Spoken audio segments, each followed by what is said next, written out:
Let's make some chicken doner in the air fryer. For this, I've taken some chicken breasts. You can use chicken thigh as well. Cut the chicken into very thin slices and be careful with the knife. Once you've cut the chicken, take the chicken into a bowl and add all the ingredients that are listed on the screen. Whenever I make a marinade with mayonnaise in it, I've always been asked this question that if you can skip the mayonnaise. You can skip the mayonnaise, but mayonnaise actually makes the chicken very tender and moist, so I highly recommend using it. This is my air fryer that I use in my kitchen every day. It has an 8-inch LED screen with 20 built-in menus. It comes with the rotisserie chicken accessories and it is 25 litres. I'm using half of the onion as a base to stack up my chicken on top of it and make the chicken doner.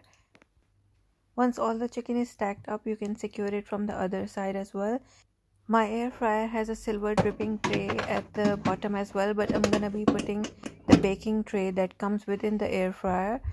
I cooked the chicken doner for 30 minutes at 180 degrees Celsius on the air fryer mode.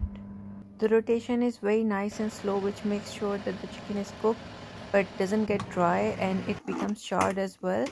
Once it's ready, you can slice it and you can make sandwiches, wraps, or serve it with some rice.